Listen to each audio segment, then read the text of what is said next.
Hello, everyone. So, I'm here to mostly just talk about a potential option, which is there are actually some pretty good, decent names out there for the whole, veteran free agent market, so to speak. And on the 7th, that's when teams can sign other guys and not have it affect compensatory picks, which is why I believe some of these guys have not been signed yet.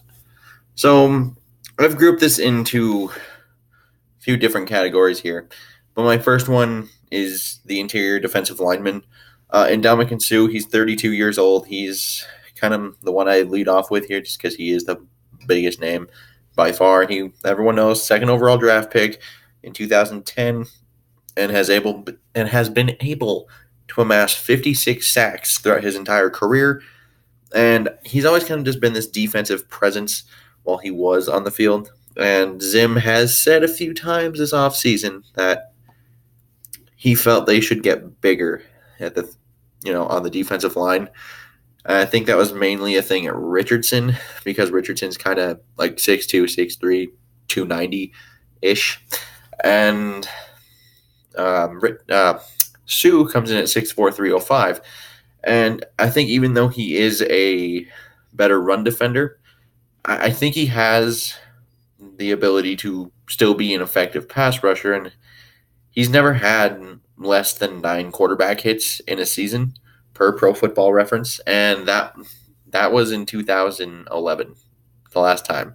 So I still think he has things to add to the group, and I don't know. Corey Legent, he's the one of the other ones here. He's going to be 29, 18th overall draft pick in 2011, and he only has 24 career sacks to his name, but he is a much better run defender. And once again, I think it shows because he only has 53 career quarterback hits in general, and he only got over the double digit mark for 2 seasons, which was 2012 and 2013. And once again, since Minnesota did fall in run defense, Zimmer was like, well, we need some bigger guys. It's like this one maybe not bigger. He's only about 6'2", 298-ish. He may not be big, but he is very stocky and he's very strong. He's very good at the point of attack just to control the line of scrimmage. So there is that. And since the run defense, so I don't think it'd be a bad addition, just more of a non every down addition kind of guy where maybe you have to figure out whether it's Jalen Holmes, maybe Ifadio Denningbo shows up, or Jaleel Johnson, whoever's going to be that. Maybe even Shamar Stephen. Maybe he develops some pass rush to him. So, you don't know. And you still need to find that kind of 3-tech that's a little bit slippery, so to speak, that can generate that pass rush from the interior and just kind of collapse the pocket. Third one, Muhammad Wilkerson. He's going to be 30 years old, 30th overall draft pick in 2011, and has 44 and a half career sacks. Spent last season with Green Bay, but it was short-lived as he endured a season-ending ankle injury by week 3. And he did have some pretty great years with the Jets, but he kind of fell off a bit at the end, and that's what led to his release after a gigantic contract and just wasn't the same dominant person that he was on the field. And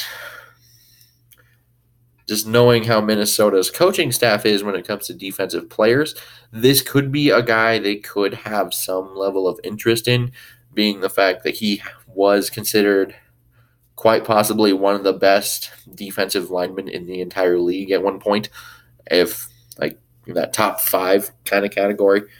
And he's not too far removed from that. So you could see a guy with his talent. He could potentially be molded in and kind of thrown into the rotation, so to speak. And then my last one here that I have of interest might be a little bit of a surprising one, but Danny Shelton.